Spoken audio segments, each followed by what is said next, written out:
Okay, this Sunday, daylight saving times ends, and I said that wrong again. Daylight saving time. Did I get that right?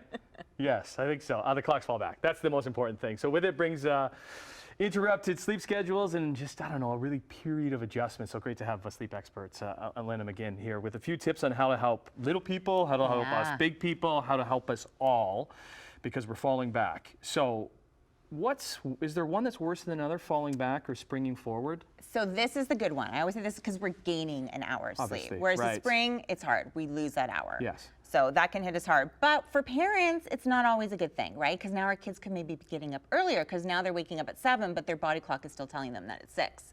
So there's that. So for our little kids, we are already on Friday. So there's 2 ways that you can do it to kind of get them adjusted to the new times or just get them on that new schedule. One is gradually adjust them. So yes, it is already Friday. We still have 2 nights to do it. So start putting them to bed 15 minutes later every night, about 15 or 20 minutes later every night to kind of get their body clock adjusted to this time. It takes all of us a good week to 2 weeks to adjust. It really does. Because we have a 24-hour clock, that clock stays the same. So it doesn't shift when the clocks shift. It just has to adjust to the new time. So you can gradually get them adjusted or just get them on the new clock. I mean, that's what we do at my house. We just wake up when the clock tells us to wake up and we adjust. The good thing I know in our house, now I'm not there in the morning, but I know my wife has been saying she's looking forward to it because it's so dark in the morning for our little guys, because it's still dark. So when it is a little bit lighter, then they're naturally they're gonna get up. So that's and bedtime. It works well for bedtime because it's dark out. Because it's darker. So parents like that for the little kids. Now for adults, I always say, well, even for kids too, bedtime routine is the best thing.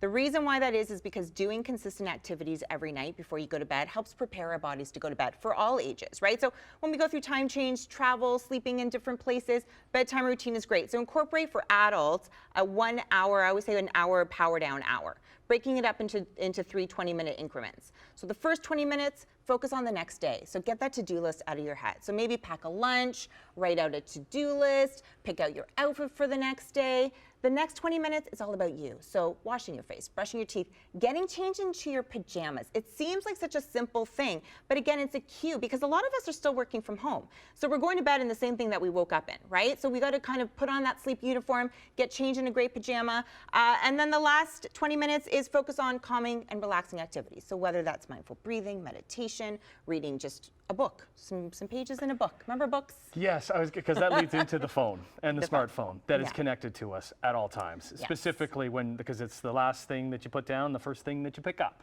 Right. So we got to set boundaries on that tech. And that is a big thing, especially as we get into the winter season, because this is where we start seeing something like seasonal affective disorder, or what we call SAD, right? So this is a type of depression that affects most in the winter and affects women more often.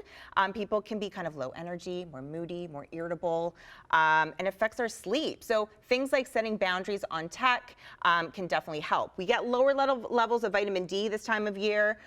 We also get, again, coming back to our body clock, our circadian rhythm gets disrupted because we have longer days of darkness, right? So our melatonin levels, our natural sleep hormone, stays elevated. So what can we do? First thing we do, get into nature. So immersing ourselves in that natural light. And that's hard, especially for you, because you're getting up when the sun's still down. Stupid o'clock. Yeah, exactly. So something like a natural sunlight simulator alarm clock, right? So you can keep that instead of your phone as your alarm clock. Keep that on it mimics the sunrise. Blue light therapy lamps can work really well during the day. It gives you kind of that burst of that blue sky, right? Can anybody follow you anywhere in any of these tips? Yes, you can follow me at goodnightsleepsite.com. That's our website, and Instagram is at GNSleepsite. Excellent.